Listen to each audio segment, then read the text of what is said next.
Thank you for the University of Oslo, and thank you for creating this very interesting program. It's quite an honor for me to speak here, even more so because I'm so often being asked to speak about the anthropology of Islam. And whenever I'm asked to speak about the anthropology of Islam, I ended up sort of questioning that for various reasons. And now I'm for the first time actually to talk about secular ideology. So I think it's a recognition of my work being visible more than just one thing. And of course Islam is more than just one thing, just like secularity is. I will start with a little poem, or a line from a poem, because I titled this presentation of mine, Those Who Said No. And I borrowed that from a poet from Egypt, Amal Dunkru, who begins a poem of his. I'll read it in Arabic and then in translation. المجد للشيطان معبود الرياح من قال لا في وجه من قالوا نعم من علم الإنسان تمزيق العدم من قال لا فلم يمت وظل روحا أبدية الألم. It is called, the poem is called Last Words of Spartacus, and Spartacus is speaking while getting hanged at the end of his revolutionary career, and he begins, "Glory to Satan, God of the winds, who said no in the face of those who said yes, who thought humans the reaping of nothingness, who said no, did not die, but remained a forever tormented soul."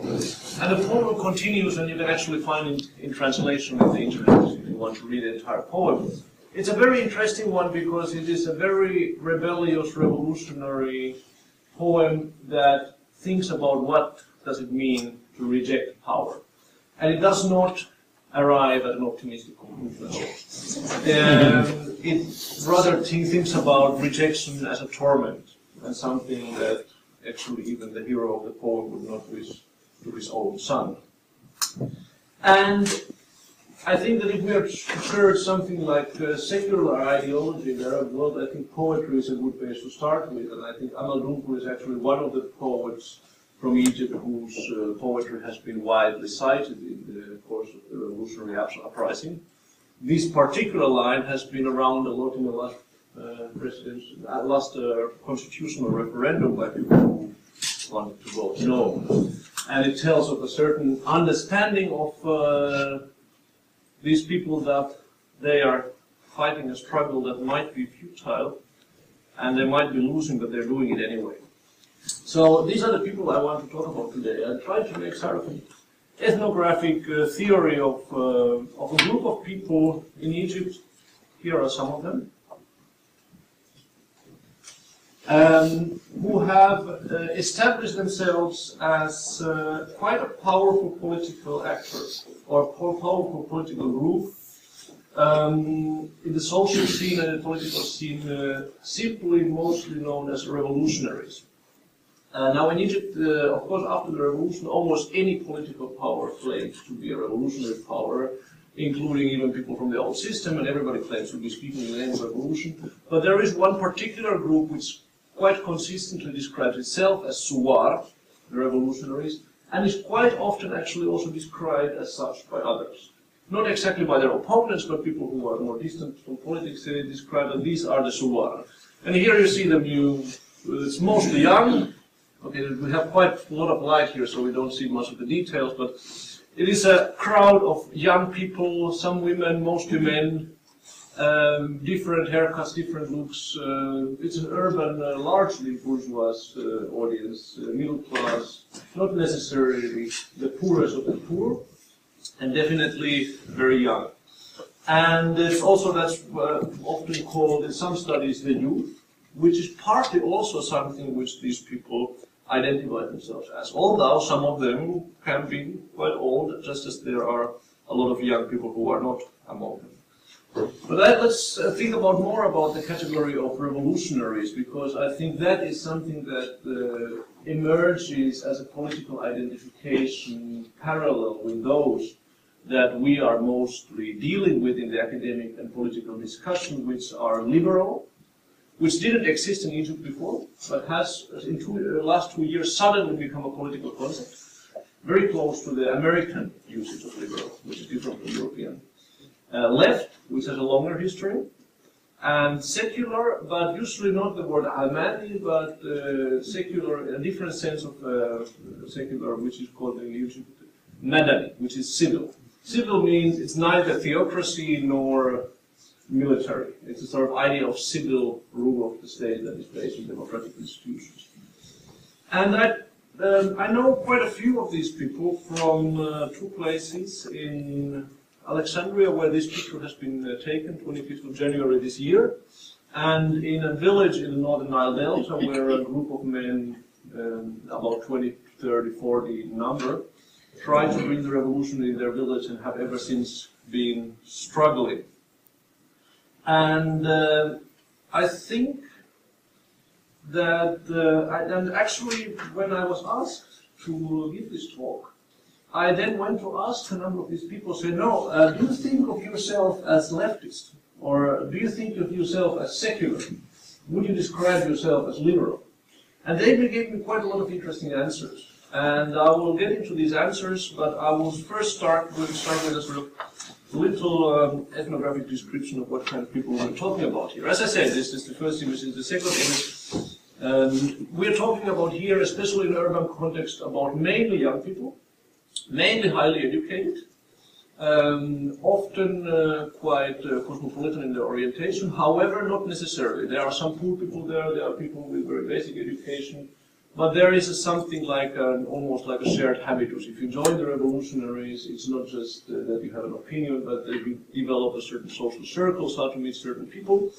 Some of this revolutionary movement is very internationally connected. Here you actually see people who have adopted black bloc tactics from the autonomous left of Europe and Northern America, which for the first time emerged in the demonstrations in Egypt just this January.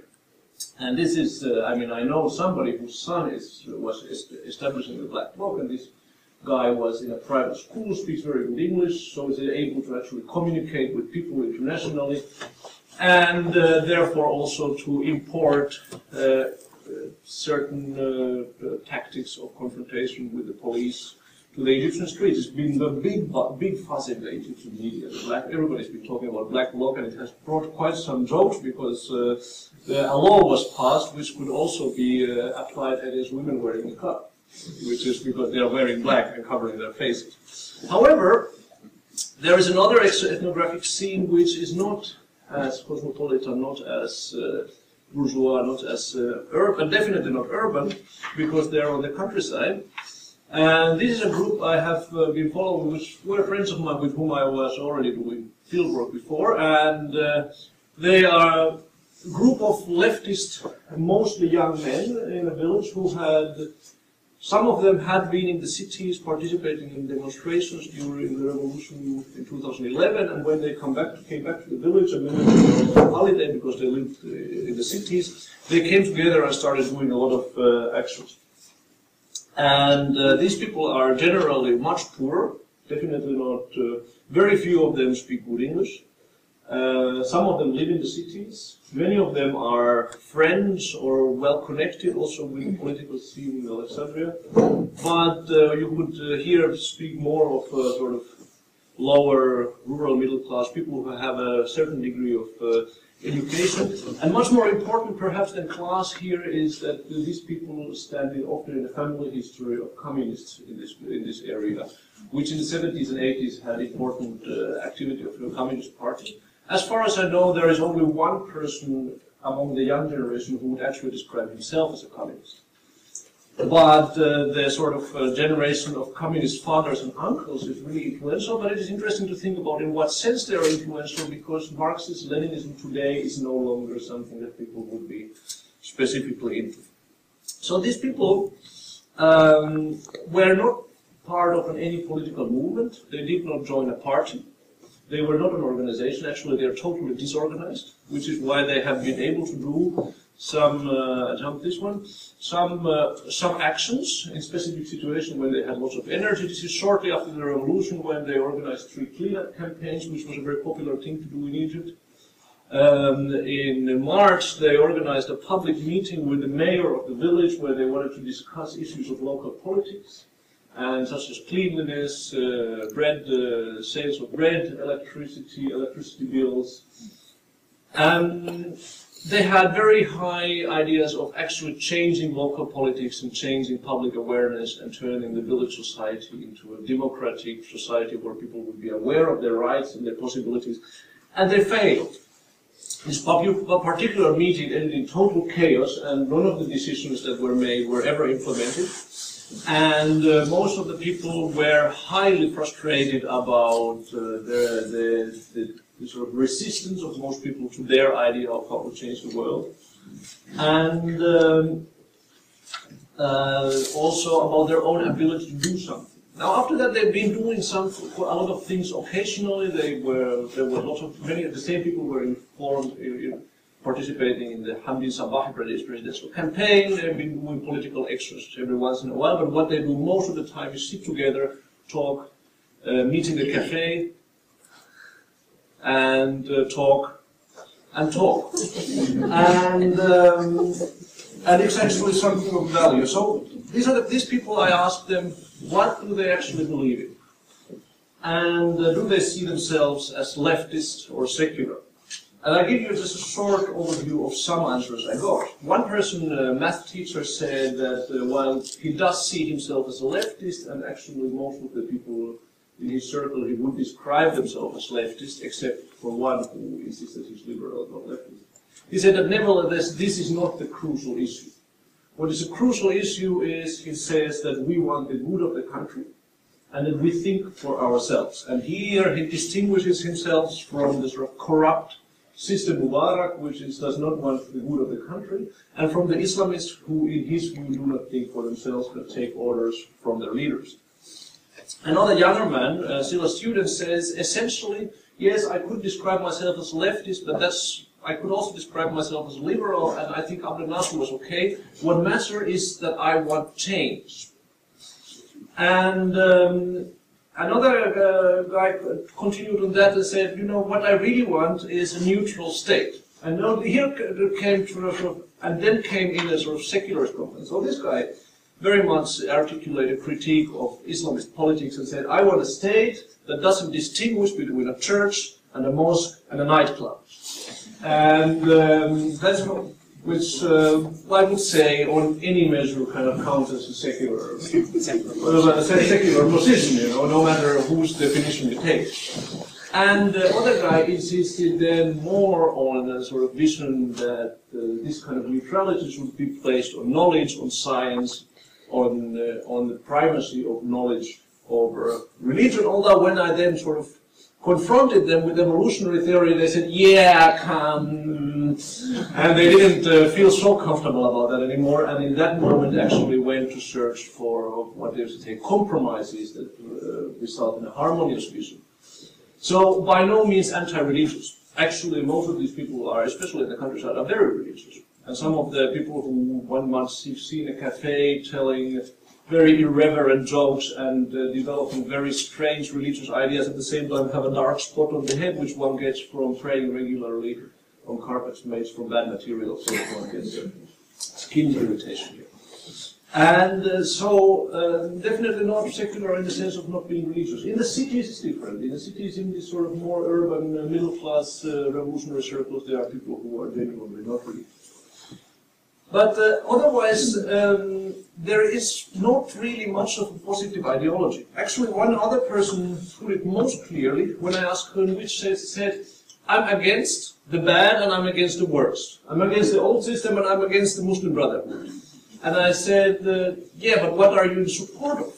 And then he got much more vague and ended up saying that, you know, I'd like to see somebody like Abdel Nasser who cared about the poor people. And I said, would you see yourself as a socialist? Yes. And I think there we get to the point, these people would, if asked, describe themselves as socialist or leftist, some of them as liberal. When speaking about the relationship of Islamic political movements, they would definitely be secular, but these are not the defining factors of being revolutionary. Actually, they are Islamist revolutionaries. I met one guy in Cairo who was a hardcore revolutionary going to Tahrir on every occasion, and his closest political sympathies were with the jihadists who were fighting a war against Israel and Egypt in the Sinai. And so there is something else, and I think it's perhaps very well phrased in the beginning by Amadou in his poetry, is that what carries this kind of revolutionary attitude is not so much a positive ideology than an affect of rejection, a principled attitude of critique and difference. And it is actually celebrated as something is very much that these people think of themselves of being what actually is an organizational failure, which is that these people are totally individualistic. It is almost impossible to get any kind of organization running, or if you get it, it starts splitting and it doesn't work. This organizational failure is very much celebrated actually as a moral value, because people say, we are the people who think for ourselves, we do not take orders from anyone. Of course, they are doing quite some injustice to Islamists, because most Islamists are Islamists because they have good reasons for that and they have thought about it for themselves. But this is, however, the sort of self-discourse. And I think this rejection is not just a sort of intellectual principle. I think it's very much based on a certain experience. Because refusal in the days of the revolution has been really a key liberatory experience. One guy from Cairo, who comes from the same village, but he lives in Cairo, described to me his first demonstration on the 28th of January 2011 as the first day that he felt that he was a human being, because he went out and he said very loud, no. And then went home and spoke on the phone with his fiancée, which also was an additional important part. But here, I mean, the sense of freedom here, it's important that it's connected with love, and I get to that.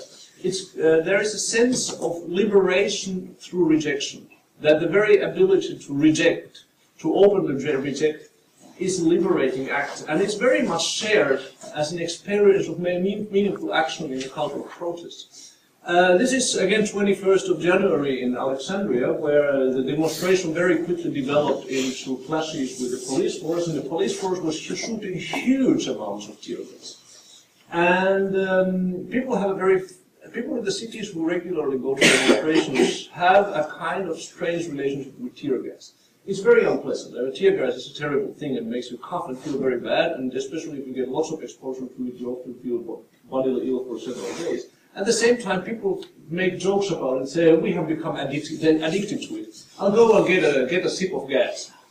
And I think it has to do with the fact that this kind of cultural protest has become the most important sense of meaningful action that a certain group of people in Egypt have learned. And they learned to do it really well.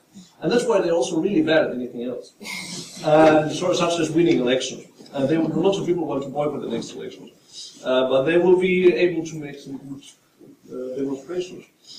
But I mean, you know, it would be easy to sort of make a pragmatic critique of this kind of love for class struggle, tear gas, rather than pragmatic politics. But I think let's not be so critical, instead to think about what is its experiential value. And I think if we get down to the sort of grain of the things, I think there is a strong underlying faith in this kind of politics of rejection, in freedom.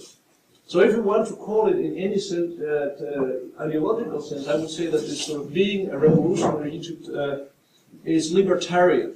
Libertarian in the sense that it prioritizes freedom as not only a demand, but as an experience. There's political freedom, personal freedom, cultural freedom, religious freedom. This is the sort of, I would say, the sort of, not necessarily ideological, but emotional undercurrent, of course, in the framework of a conservative society, of a very conservative society. People are not there to talk about freedom to be gay, for example. This is not an issue that would make people want to go to the street, but I think it's because the demand for freedom is articulated from the background of a religious conservative society, and it's directed at a specific unfreedom which people experience. And so these specific unfreedoms have to do with the police, they have to do with gender, they have to do with expressions of aromas, they have to do with religious discourse. Yes, so yeah, in a way, we would say being revolutionary in most cases is secular, yeah, although not always. It's left, not always. Secular is in a sense also that it's very busy with religion. It is not secular in the sense that it wouldn't care about religion. Actually, people are very busy with religious symbolism, with religious ideas. There is a very big cult of martyrdom, which is a very religious idea, even if it's translated into a nationalist one. The vast majority of people have a strong underlying religious faith. And they're also quite busy to claim their own sense of religiosity, which I think is a big change in the last 2-3 years. Ever since that there is an Islamist power ruling Egypt, being religious and being oppositional stand in a different relationship. Under the Mubarak era, these two things went much better hand in hand. Now, if you're oppositional, you have to also make conscious statements about religion in a way not before.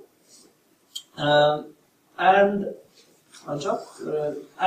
finally, I would like to say about what does it actually accomplish? What does this kind of revolutionary movement accomplish? I would say that there is a strongly tragic side to it. I don't think that Egypt's radical revolutionary movement will be gaining power in these elections or actually in any others. In fact, they have a strong insistence on purity, on legitimacy, and there is a very distinct anti-pragmatic attitude in this whole movement of being revolutionary. As I said, there is again talk about election boycott. And there will probably be lots of people boycotting the election, and the party that will suffer from that is their own. However, there is, I think, a more fundamental tragic side to this sort of being revolutionary, which is that the way, and I think here they really showed a strong affinity with the new left in the West, is that what characterizes being revolutionary is an attitude of critique and difference, and it comes along with a certain lifestyle. It comes along with certain clothes, certain looks. The kufeya is, for example, has become a very sort of fashionable article of being revolutionary, and it results in people articulating a discourse in the name of the people. It's typical, you have this ashab, you read this qad al-nizam, the people demand down with the system, which has become a standard phrase all over the Arab world. And in Egypt, it takes 10 people together anywhere, and then they will say, ashab yurid, the people demand. But actually, when we see what these people in these revolutionary circles articulate, is actually quite anti-people, in the sense that they are actually quite a lot in war with society. They actually are constantly busy critiquing, questioning, problematizing the state of their society. And in that sense, they at the same time have a very strong attraction towards lots of young people who have a desire for difference, for critique, but it also makes it for them very difficult to convince and to win over people who do not share this desire for difference and critique. And this is related to, I think, what is probably the greatest weakness, and quite contrary to what we think in the base of news media, is the gender issue, which is that the revolutionaries in Egypt have huge problems in winning over women. We have, of course, in news media we very often see women in protests, and there are in the cities always a number of women. And of course, photographers prefer to photograph women in a protest, so the photographic material that we get is overwhelmingly showing women with men. I think probably the percentage, even in Alexandria and in Cairo, of leftist secular demonstration of women is 20%, and if that's 20% is good, that's a good result. If there is violence, then it goes quickly down to 10%. But there is a group of mainly young women who are very sort of committed even to clashes and riots, and they can be seen at every demonstration. So in Alexandria and Cairo, you have a group of mainly young, some older women who are very much part of a sort of activist, street activist movement. But there are fewer than men, and it is much more difficult for a woman to go for this kind of risky trajectory. There are all kinds of issues of respectability, of worry, of allowing to go stay out late at night, of family control, which makes it difficult even in the sort of liberal big cities for women to participate in this movement. And in the villages, it's a real problem. I was speaking with the same guy whom I quoted before about being against the bad and against the worse. And he had been an election observer at the constitutional referendum. Am I very late in time? Okay. He had been an observer at the constitutional referendum and described different groups of people who came to vote. And they had made a big campaign. They made a big campaign to vote no in the constitutional referendum. One of the traces of this campaign in the village are graffiti all over the village here, which says "Down with the rule of the Supreme Guide." Supreme Guide being the leader of the Muslim Brotherhood, who is considered to be the real president of Egypt. And they made a big campaign, and he was an observer at the polling station. And in the village, people basically know who votes what, and people go vote and they tell what they vote. So he was very interested to see who votes what. And he said that the essential, and in the final result in this village was 35% yes, 74% no, which was actually a very good result for the opposition, because the nationwide result was 46% yes. But, so for countryside this was good, but these guys were very unhappy because they didn't make it a majority, and because they said they lost the female vote. That the female vote was overwhelmingly yes for the constitution, which was the position of the Muslim Brotherhood. And he said, our problem is we don't have any girls. Look at ours. I mean, I'll get back to the story, and I do some scrolling. As you, so, all the pictures that have women in this series are from Alexandria. Here are the guys in Alexandria. Guys. And it has to do with gender segregation and gender roles in a village society. In a village society, like this is a fisherman's village, it has a lively public life. There's lots of cafes, much more cafes than farmers' villages. And fishermen have a long history of political opposition. This sort of livelihood of fishermen is then again related to the role of the Communist Party in the 60s, 70s, 80s. And there is lots of cafes, which is a very important place for leftist politics worldwide, interestingly. And in the Egyptian countryside, only men sit in cafes. Women never, ever go to cafes. And their whole existence is based on a social life of staying in people's guest rooms, of going out in cafes, hanging around late at night, which in a rural society is definitely men's thing to do. And there are actually some revolutionary women in the village, but they invariably come from leftist families. So they're revolutionary because they're either born into or married into revolutionary families. And it is, further than that, the very idea of rejection, of saying no, is something that is difficult for everybody, but much more difficult for women than men. It is a much more revolutionary thing to say no as a woman than as a man. And here comes a sort of very paradoxical social isolation of this group, is that they are able to cross gender boundaries only in those social situations where gender boundaries can already be crossed, which is very much the urban middle class milieu where there are spaces for that. Where those spaces do not exist, they lose the battle to the Muslim Brotherhood, who are able to send female members of their organization to people's families and talk to them and win them over in a way which these guys cannot. So much about the difficulties. However, I would say that looking at the situation in the village in particular, where we have this group of, let's say, between 20 and 40 young men and some older men who are describe themselves as revolutionaries, get active in certain occasions, sometimes go to participate in demonstrations in the cities. They clearly failed in their dream of transforming society quickly and convincing people of their point of view. And probably their point of view is one which by nature is a minoritarian one, because it is based on difference, based on being critical. However, they have become something that is quite powerful, because they are developing into what I would call a moral opposition, a role that until 2011 the Islamists held. The role of those who questioned, who have high moral principles, who draw into question the principle of the functioning of the state.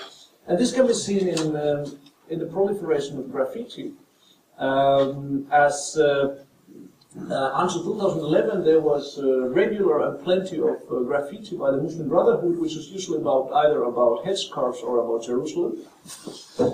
And they have basically stopped making graffiti, strangely enough, and left the walls over now to the revolutionaries, who have now started to dominate the walls with their graffiti. And the graffiti, of course, doesn't change the world, but it is telling of a shift of whose voice is that voice of questioning and demanding and critiquing. And let me get to a sort of, and it's of course there's a tragic side of this because it is very often a losing battle as it becomes a struggle as a value for itself. But I want to come back to the issue of ideology, if I have it. Is because I think there was a time when disabilities had an ideological level. They were active Communist Party cells who actually read Marx and Lenin, and they were Marxists and Leninists, and they even understood what it means to be Marxist. Their sons and daughters rarely have read even Lenin, not to mention Marx. And they are very ecumenical, ideological. And they seem to share something which is perhaps not an ideology, but what Raymond Williams has called a structure of feeling. Williams' idea was that the structure of feeling is something that precedes an ideology. A sort of gut feeling that there is something wrong and that there must be something right. A certain normative understanding of wrongs and rights in a society that is, however, not developed into a detailed plan of action, not developed into an organization, not developed into a programmatic manifesto. And I think that's why poetry is perhaps the more likely space where such things can be expressed than in actual ideological writing. The other thing is, I think, rather than ideology, what we're talking about here is something that people see as greater than life. And I think it is akin to ideology. It's something that I come to theorize in relation to religion, and then have realized that actually people think about revolution at times in a logic that is not dissimilar to the logic of religion. The idea that it is something greater, it is something greater than we and our immediate struggle and what we experience. What we do is complicated in all kinds of ways, and we might be revolutionaries, but actually we don't have the energy to get up in the morning. And tomorrow there's a demonstration, but everybody just talks about it the next morning, and saying, oh, we call each other the next morning, and the next morning nothing happens. And yet, you don't lose faith in revolution, you might lose faith in your own ability to do that. And revolution becomes something like what I call a grand scheme, a great idea that people posit as existing above and over ordinary life, and therefore remains unaffected. But of course, if revolution itself then becomes the guiding idea, then there is something strange with the idea of change. Because then we are not talking about positive change in the sense of having steps. I want to realize this and realize this and realize this. I want to have a revolution in order to do this. No, revolution itself becomes the aim. And I think this is perhaps part of an emerging split and development among the Egyptian revolutionary movement between what is developing into a pragmatic opposition movement that one day might actually gain power in Egypt, and into a radical movement that, much like the radical left that emerged from 1968 in Europe, will never be power as a movement, never gain power as a movement, but will become more like a cultural, intellectual breeding ground for certain kind of critical attitudes that have social relevance in a more complex way, by bringing certain kinds of trajectories, life histories, and by being something like a theory factory. If we think about how much of 1968 ideology has in the end come into power in the Western world,